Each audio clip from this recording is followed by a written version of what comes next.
नमस्कार साथियों, जैसा कि आप देख रहे हैं मैंने इधर लिखा है कि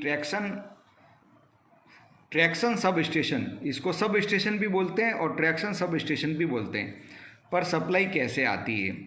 ये ट्रैक्शन सब स्टेशन कहाँ होते हैं? 40, 50 या 60 किलोमीटर की दूरी पर ये होते हैं और यहाँ पे सप्लाई इलेक्ट्रिसिटी बोर्ड से आती है। यानी कि जहाँ भी इलेक्ट्रिसिटी बनती है, अलग अलग राज्यों में इलेक्ट्रिसिटी बोर्ड का अलग अलग नाम है।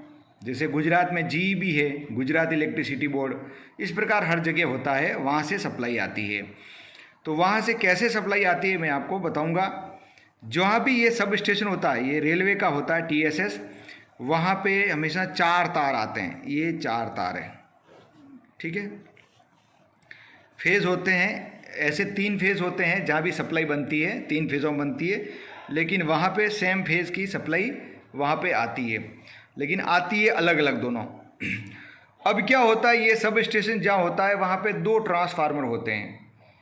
तो 2 ट्रांसफार्मर होते हैं, तो एक स्टैंड बाई रहता है और एक जो होता है लोड पे रहता है, यानी कि वर्किंग में रहता है। अगर उसमें कोई ख़राबी हो जाए तो फिर दूसरे को सप्लाई में ले लेते हैं। ये जो मैं डायाग्राम बना के बता रहा हूँ, एकदम रफ डायाग्राम है, रफ आइडिया है, खाली सिर्फ आइडिया है कैसे सप्लाई आती है, कैसे सप्लाई जाती है। इसका मेन डायग्राम से कोई संबंध नहीं है, क्योंकि ये टीएसएस पर बहुत सारे, यानी कि बहुत सारे इक्विपमेंट होते हैं जो यहाँ पे मैं नहीं बता रहा हूँ। मैं तो शॉर्ट में ऐसे ही बता रहा हूँ, सिर्फ एक रफ डायग्राम के हिसाब से। इसका मेन सप्लाई से या मेन डायग्राम से कोई लेना देना नहीं है, सिर्फ समझने के लिए है। तो यहाँ से आई सप्लाई, ये जो है कहाँ से?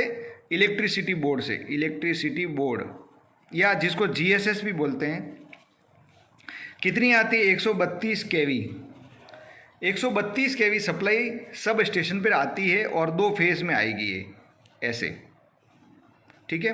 और ये ऐसे। यहाँ पे क्या होगा, यहाँ पे एक ट्रांसफार्मर रहता है जिसको ये सिरा अर्थ कर देते हैं, अर्थ, और ये जो आगे चलता है।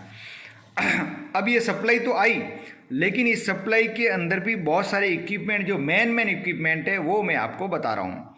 तो यहाँ पे होता है एक आइसोलेटर, जिसको डीपी आइसोलेटर बोलते हैं, double pole DP isolator, double pole isolator होता है। ज़रूरत पड़ने पर इस आइसोलेटर के द्वारा सप्लाई को कट भी कर सकते हैं। फिर यहाँ पे एक सीटी होती है।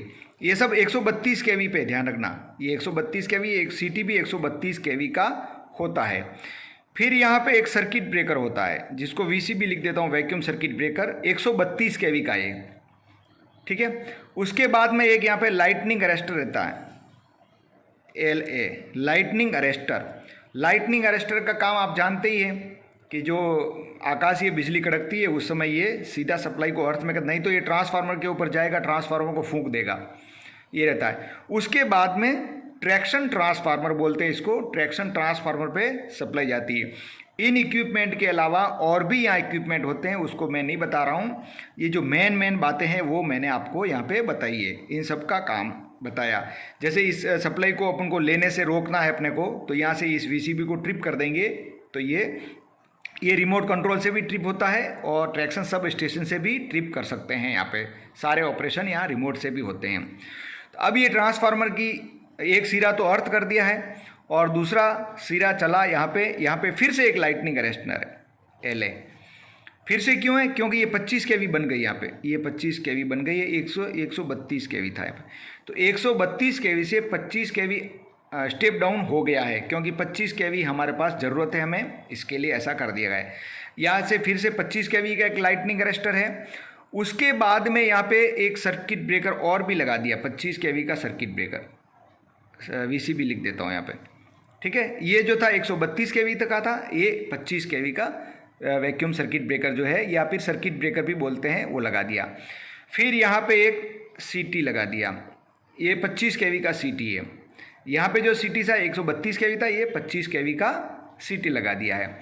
और यहाँ पे फिर से एक 25 केवी का आइसोलेटर लगा दिया, आइसोलेटर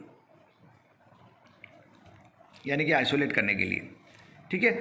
और यहाँ पे एक ऑक्सिलरी ट्रांसफार्मर भी रहता है, जो कि ये रहता है 100 केवीए का बैटरी चार्जर को सप्लाई देने के लिए, क्योंकि सब स्टेशन पे बहुत सारी बैटरियाँ रहती है उन बैटरियों को चार्ज करने के लिए बैटरी चार्जर लगा होता है। तो ये जो 100 kVA का जो एक अलग से ट्रांसफार्मर यहाँ पे लगाया है, ये 240 वोल्ट की ऐसी सप्लाई देता है और बैटरी को चार्ज के काम आता है। यहाँ पे ये ट्रांसफार्मर लगा हुआ है। उसके बाद में 25 kV का एक और भी आइसोलेटर यहाँ पे लगा हुआ है, आइसोलेटर। उसके बाद में सप्लाई चलेगी सीटी, यहाँ पे 25 kV का सीटी फिर से लगा दिया है, सीटी। और यहाँ पे एक बस कपलर भी रहता है आगे चल के, जिसको एक दूसरे से जॉइंट करते हैं। ये कपलर दोनों ट्रांसफार्मर को जोड़ता है आपस में। इधर से जो ट्रांसफार्मर बताने वाला हूँ उसको आपस में जोड़ता है। कभी ये ट्रांसफार्मर ख़राब हो जाए, कुछ हो जाए तो इस ट्रांसफार्मर से सप्लाई भी ले सकते हैं। उसके बाद में यहाँ से सप्लाई जाती है, यहाँ पे एक पीटी भी रहता है 25 kV का। और उसके बाद में ये जो है OHE की तार हैं, यहाँ पे 2 लाइन रहती है। एक रहती है अप, ये जैसे यूँ समझ ले अप लाइन है, ये डाउन लाइन है। तो दोनों पे ये सप्लाई यहाँ से 25 kV की सप्लाई दे देते हैं। और फिर यहाँ थोड़ा ये जो होता है न्यूट्रल सेक्शन के आजू बाजू में ही रहता है। और फिर जो न्यूट्रल सेक्शन होता है तो आगे सप्लाई चलती है, और आगे जो न्यूट्रल सेक्शन के बाद जो होता है वो दूसरे TSS से सप्लाई आती है वहाँ तक।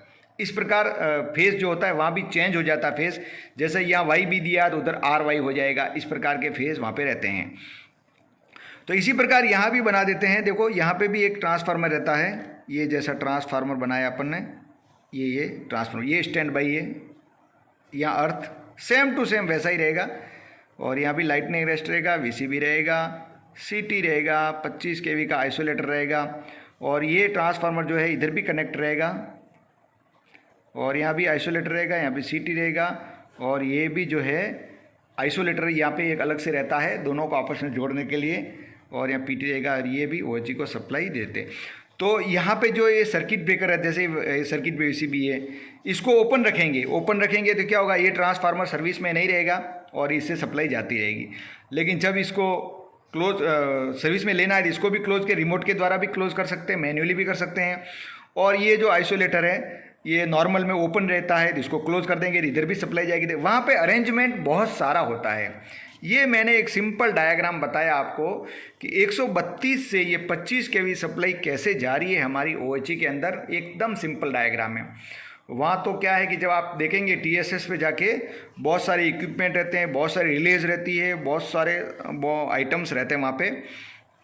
तो ये हमने एज ए लोको पायलट के लिए थोड़ा सा आइडिया कि भाई यहाँ पे TSS पर क्या काम होता है। तो TSS से काम है 132 kV सप्लाई आती है और 25 kV में कन्वर्ट होके हमारे OHE को मिलती है। और 2 ट्रांसफार्मर रहते हैं, एक स्टैंड बाई रहता है, एक वर्किंग में रहता है। तो आशा करता हूँ कि ये वीडियो आपको पसंद आया तो कमेंट करके अवश्य बताएं। और इस प्रकार के और भी वीडियो देखने के लिए आप प्लेलिस्ट में जाइए, यानी कि चैनल पे जाके प्लेलिस्ट में जाइए और प्लेलिस्ट में क्लिक करके और भी जो है वीडियो वो देख सकते हैं आप। और अच्छे ऑडियो सुनने के लिए आप खबरी ऐप पे जाइए। खबरी ऐप का मैं लिंक जो है इस वीडियो के डिस्क्रिप्शन में डालूंगा, तो वहाँ से जाके आप खबरी ऐप पे अच्छे ऑडियो भी सुन सकते हैं। धन्यवाद।